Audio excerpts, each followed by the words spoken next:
My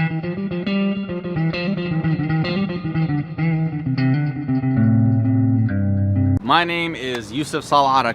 I'm accompanied by Adam Saleh. What's up? I'm accompanied by James Yamouni. What's happening? And they happen to be some of the best people in my life at the moment. Truly, truly, truly my brothers, my best friends. I'm happy to be here with them. Why are you so far, dog? Like, come on. Okay, now you want to show my nose?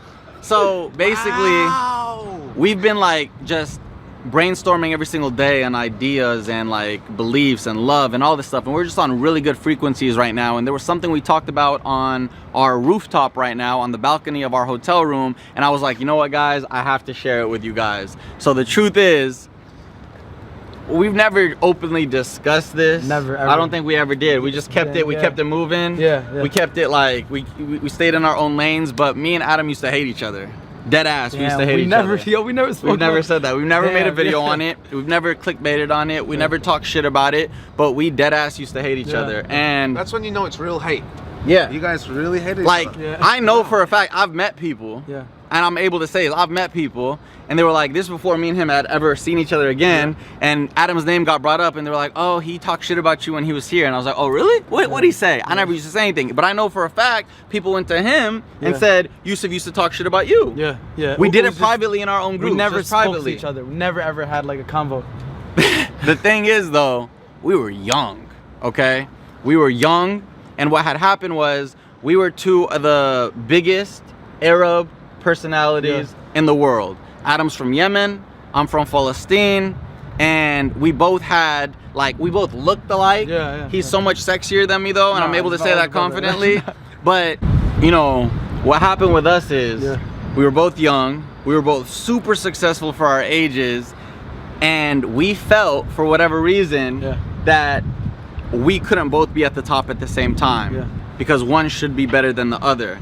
I never even shared with you my grievances, but like the shit that used to be in me, because we went on the Ellen show together for a dance there and we started beefing since then. But like in my head, what my ego told me was, you're better than him, you birthed him. Like my ego went as far as like, you created him, you did this, you're the king of making Arab skits.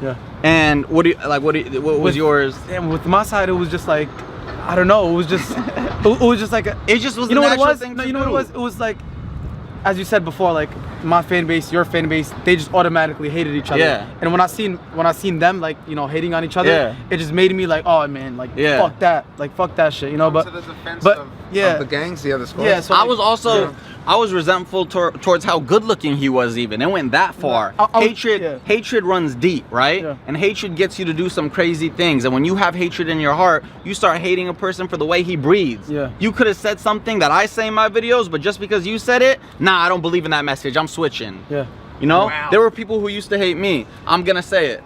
Kais Omar. We used to beef too. Now we're best brothers. We all are. We're gonna get to a point in all this. Kais Omar used to hate me so bad to the point when I started Fousey too, that when I used to ask people in his group, because he had snakes in his group who used to tell me how much shit they were talking about me on a daily basis, they were like, they hate on J. Cole just because you love him. Wow. It runs deep, right?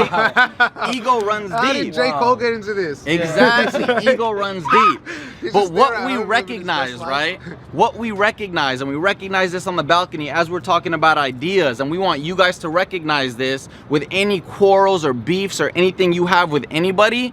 We can spend our whole lives, just as we've been taught from our previous generations, hating on each other and putting each other down, or we can recognize that together we are more powerful than we can ever be on our own. We have to share our talents together. We have to collaborate. We have to love each other. I'm not the only successful Arab in this world, Middle East, or whatever it may be. Everyone can be at the top at the same time, and we can celebrate in that. We don't gotta knock each other down. I don't have to be at the top to be Fousey, Yusuf. Adam doesn't have to be at the top to be Adam Saleh. We could both be at the top together, you know, toasting in the air our tea and being like, life is good. We made it. And the fact that like before, when we hated each other, we were young and stuff, you know. And now that we're together, I feel like it feels good, you know, to talk about it. And especially you having a voice, and like I feel like you're you're a good role model, having a voice and having, you know, showing us three from different countries I've seen, known, you know. And we got to spread the message to them to break through these chains and barriers that we have made in our head to hate on each other, man. Yeah, especially like anything, racism, like whatever it may be. Yeah, you can relate this to, like James said, anything going on in your life, whether it be religion, culture, skin color, you know, class, whatever it may be, man. We're all human. We're all human, and we forget that in life, man. We divide ourselves. We put ourselves into these, you know, little boxes, and we judge, you know, because we've been taught that. We've been raised to do that. And the outcome of that's like nothing. You know what I mean? The outcome of that is you bring annoying shit to you when you do that. When you're thinking about someone else, when you're hating on someone else, that you're not affecting someone else's life, but you're poisoning yours. You know what I mean? Beautiful. So you two just lost.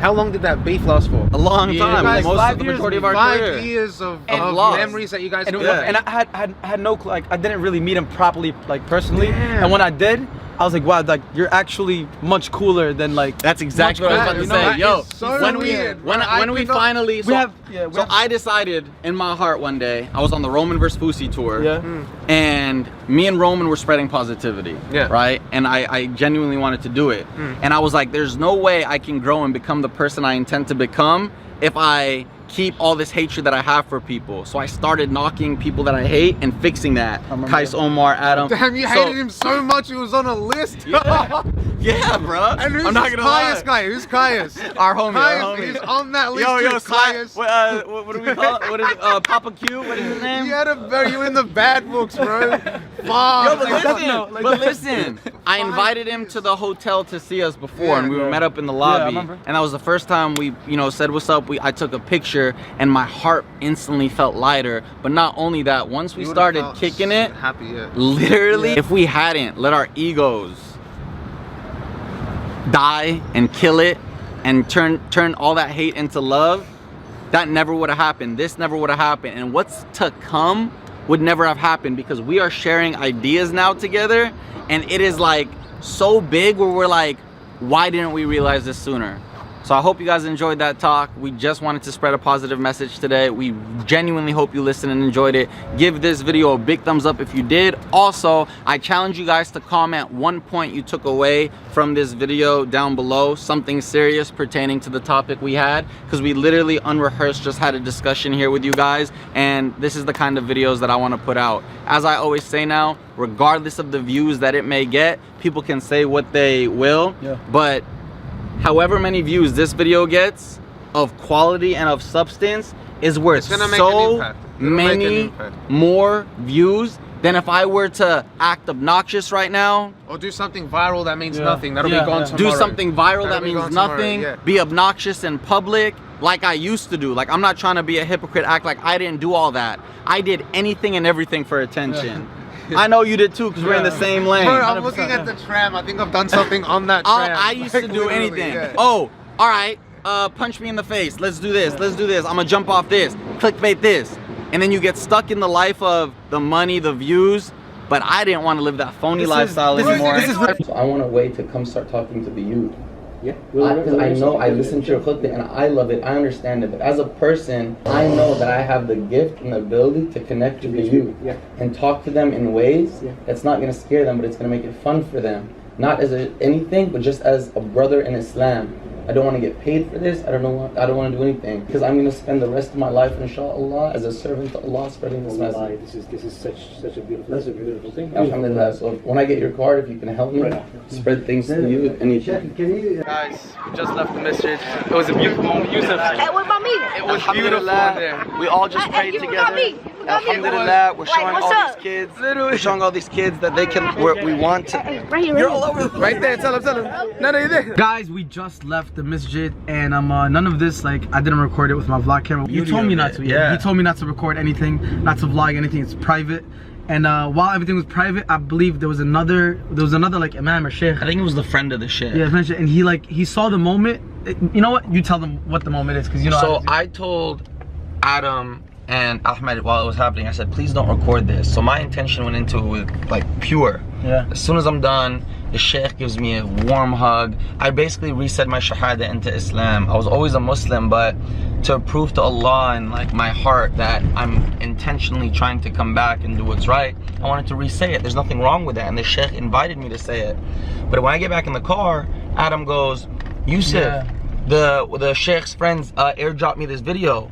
My intention was to not have them record it. Somebody still recorded it, gave it to Adam. Adam posted it to spread the message. That's the beauty. It's the intention. If you have proper intention, everything happens the way it should. And I don't want to talk so much because I've been talking so much. No, I'm just bro, gonna say you're this. talking. No. You're talking is inspiring me too. No, I talk too much. I'm gonna let you talk. This is my last thing. Continue to talk. This is my last thing. All I ask, and Adam knows this, is for your love, your guidance, and you know, your respect and patience. Already, like I'm off social media now, but I read stuff on Adam's phone. You know, I regave my shahada not even for the people, for my love for Allah, but people are still finding things to say. And me and Adam understood, if somebody does that, that's on them and their hearts. My focus is on my intention to my Lord. I don't have to worry about that. That is none of my concern. Inshallah, that person finds the love and guidance in their hearts to understand. I shouldn't try to put my brother down. Shouldn't try to pray for him to fall again. People are saying, oh, he took a shahada today. Let's see what religion he turns into tomorrow. Let me tell you one thing. Don't focus on what other people say. It's about you now. Trying. It's about you becoming, you know. That's what I'm trying. What you've been doing. You invited all of us for Jum'ah prayer. That's what it's about. It's not about the person who wrote something behind the screen. They're probably in bed. You know what I'm saying? I'm trying. So stay off social media. I know, I'm done. Habibi, you know what I'm saying? Like, we got your back. Everyone out here who's watching, we love you. Like, there's positive vibes to you. Like, it's all positive energy to you. Just think about this, man. Don't focus on that. Look how many kids were happy to see us there. A lot. And we gotta keep doing that every Friday prayer. If anybody wants, every Friday, if these people are gonna be on my team when I'm in LA, it's not even an option. Yo, do you want to come to Friday prayer? If you're on this team, it's obligatory. We're getting in the car together and going to pray. You can't put anything over your prayers. You can't prioritize anything over your prayers. Even if you have an important meeting for work and you're gonna miss it, you gotta go to prayer. You have to go to prayer, because that's the test. That's the test of life. Where are you prioritizing your deen over this dunya? And I get that now. And inshallah, alhamdulillah, we'll all protect each other, keep each other strong. And let's start, like, literally, the one thing about Islamic Twitter, Muslim Twitter, and even Middle Eastern, wherever you are, we have a hard time supporting each other, and we like to hate on each other. It's like that even with without social media in the country. It shouldn't be like that, man.